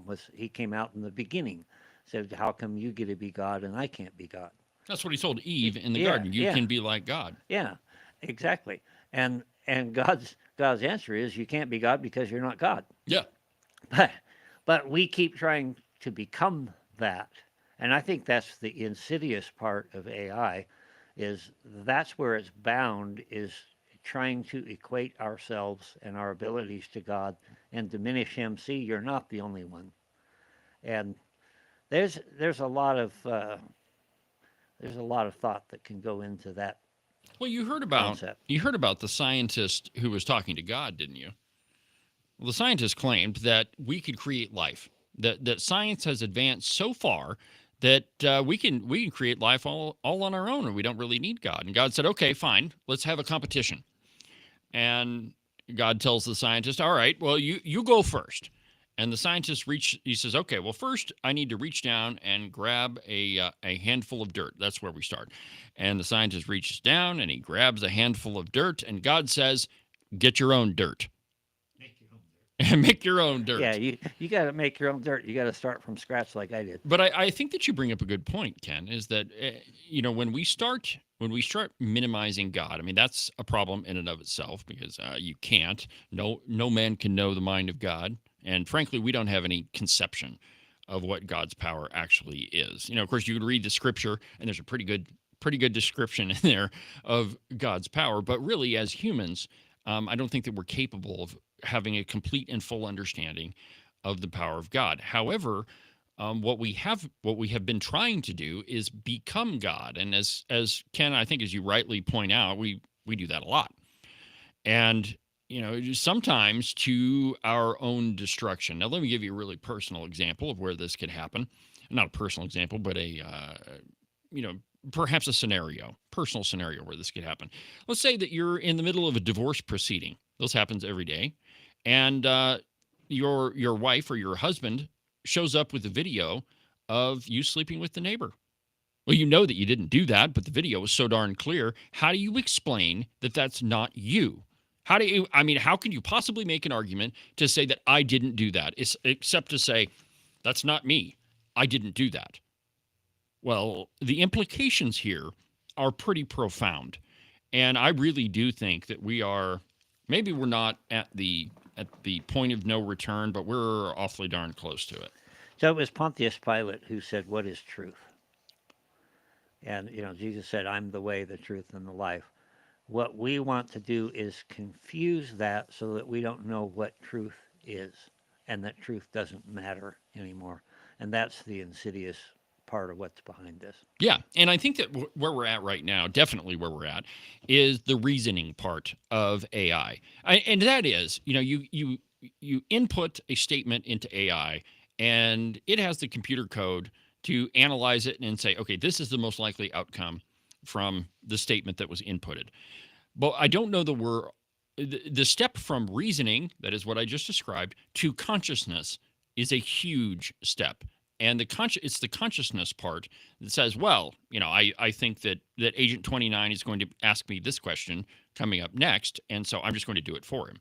So the consciousness is the self-awareness that I was referring to, that I don't know that we're there yet. But God help us if we get to that point where we've created a machine that is conscious all on its own. It's a pretty dystopian idea if you think about it.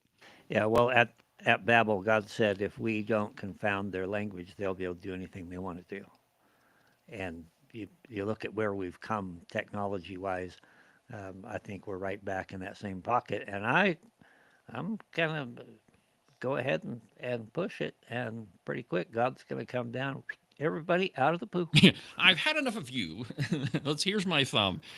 As capabilities, and back to the piece from the stack, as their capabilities advance and advocates of AI consciousness and emergent capabilities argue their cases more robustly than our Anthropic's Clark did this week, philosophers, neuroscientists, and psychologists et al. Are being forced to grapple with precisely what might constitute non-human sentience and the absence in this field of a unifying theory of consciousness. All right, that's a lot of philosophic babble, but it's pretty much what I'm saying is we are dealing with right now the question of is what we have created becoming self-aware? Is it becoming consciousness? Peter Schweitzgerbel poked some holes and in one of the most popular pieces, Global Workspace Theory, last week, concluding that, quote, we can apply global workspace theory to settle the question of AI consciousness only if we know the theory to be true, either on conceptual grounds or because it is empirically true, well established as the correct universal theory of consciousness. So in other words, what he's saying is you have two options here. Either we know it to be true in theory, that is, we can create a machine that is self-aware, or B, just conceptually, right? Or if we actually do it. And the question of if we can actually do it, that I think is one that's up in the air. But I think this whole thing I don't think it scares the crap out of me. It does scare the crap out of me. And I think it should for you also. And, and I've seen, AI is so pervasive, just about everything you do online. You type in a search into Google and it pops up with the answer that you think it is. But the question is, are we losing the ability to be creative in favor of just having the machine do it? And I would argue that I saw an advertisement the other day that said, we'll write your book for you. Tell the AI what you want to write about, and it will write a book for you. Well, that's not being creative. That's letting a machine, spit out the most likely thing that you want. Same thing is true with cursive. Why do we need cursive? Cursive is an art form. And, look at John Hancock's signature and tell me it's not. And now it's, why do I even need to know that? Pretty quick is, why do I even know I don't have to write at all. Yes. And I don't have to read it all. I'll just have it spit that out. Slippery slope that is terrifying. Yeah, exactly right. And it's, I think I told you that I've got a group of kids that I'm going to teach them how to debate. That's what they asked me to do. And so we set up a class with a bunch of homeschool kids that we're going to learn how to do academic debate. And I was very impressed that I've run this experiment several times. I used to help the high school in Buffalo with their debate team. And the very first thing you do is you look up the words in the resolution that you're going to be debating, right? Let's find out what all these words mean, like the topic. And almost every time that I've run this experiment, say, okay, go look up these words. Almost every single time they pick up one of these and start typing it in. And I've had to say, no. I didn't say pick up your phone and look up the words. I said, go look them up, which means dictionary. Now, I didn't have to do that yesterday. I did have to hand them a dictionary and say, here, look it up. But I didn't notice a lot of telephones sitting out on the table, and none of them reached for it. And I think that's a difference between, being educated by your parents and being educated by the school system. I mean, I think there's more reliance on, automated tasks and, AI and computers that, maybe if we put those things away, we could learn a few things. We've each done our share of teaching, and mine has mostly been teaching scripture. But the very first thing that I do with any class is sit down and begin to define terms. Yep. And the primary way that I teach is to go back to the Greek, go back to the Hebrew. This is what the word meant, because there isn't a direct correlation between Greek and English. Right. But yeah, until you have an accurate description, it's the communication model. Until you have a tool that accurately transmits an idea, you've got nothing. Exactly. And, I was super impressed yesterday. We started going through definitions, and one of the kids said, you know what, this is exactly what Charlie Kirk did. The very first thing he did when he started talking to people is say, all right, so let's define what we're talking about. Let's find out what these words mean. And I very rarely saw him pull out a dictionary, but what he would do instead is ask a couple of questions to find out, okay, what are you talking about? What is your exact point? And then we'll talk about it. So I think you should be very aware of what's going on with this whole AI business. If you dig too far into it, it'll scare the living daylights out of you, and I think that it probably should. Well, before we go today, I've got a couple of other pieces I just want to let you in on. I'm sure you've seen video of drug-running boats being blown up. Well, here's the result from the Washington Free Beacon. How Trump's border crackdown has choked cartels' fentanyl flow into the U.S. And I quote, cartels have severely pumped the brakes on trafficking fentanyl into the United States, and experts say that's thanks to the Trump administration's aggressive crackdown. Fentanyl seizures year over year at the southern border have been cut roughly in half almost every month since President Donald Trump took office, according to Customs and Border Patrol. In June, it was only a 42% decrease, but there was a 70% drop in May. According to experts, the plunge isn't because authorities are catching less fentanyl. It's because cartels simply aren't trafficking as much. They said a suite of interconnected Trump policies that enhanced border security are the cause of this. But let me give you another possibility. Maybe they found another way to get drugs into the country. I mean, this is a classic example where you've got to ask critical questions. But I think it's, if you've got a whole bunch of drug-running boats that are being blown up, it's going to decrease the flow of illegal narcotics into the country. But this is one of the things that the Biden administration, and frankly, administrations before Joe Biden, really didn't do that much of, to try to get a handle on the source of the problem of drugs. And, we've all heard of the war on drugs. Well, one of the reasons it didn't work is you weren't attacking the root cause, and that is the supplier. Yeah, you also don't want to bite the hand that feeds you. Yeah, exactly right. You're making a whole bunch of money off of it. And let's be perfectly honest, there have been and are politicians that make a tremendous amount of money off of that. Here's another one from CNBC. Transportation Secretary Duffy says Musk's SpaceX is behind on a moon trip, and he's going to reopen contracts. And I quote, Transportation Secretary Sean Duffy said Monday that Elon Musk's SpaceX is falling behind the U.S. timeline to return to the moon with Artemis, and he will open a contract with other companies. Quote, we're not going to wait for one company, Duffy, who is currently the acting NASA administrator, told CNBC. We're going to push this forward and win the second space race against the Chinese, get back to the moon, set up a camp and a base. SpaceX is among the various contractors participating in NASA's Artemis mission, which aims to establish the first long-term presence on the moon and prepare for missions to Mars. Jeff Bezos, Blue Origin, and Boeing, Lockheed Martin, and Northrop Grumman are also supporting the mission. So Elon Musk not exactly keeping up with the competition. Now, they won the contract in 2021 to provide a lunar landing system for astronauts on the Artemis 3 mission. In December, NASA pushed back the next Artemis mission, with the next launch to send astronauts around the moon and back delayed until April of 2026, and the trip to land 2 astronauts on the south polar region of the moon moved to 2027. Duffy said Monday that he thinks the April launch can happen in early February, and the agency is looking to get back to the moon in 2028 with 2 potential companies. Blue Origin is a potential competitor that could take over. So, I mean, it's a space race, and I'm excited to see it.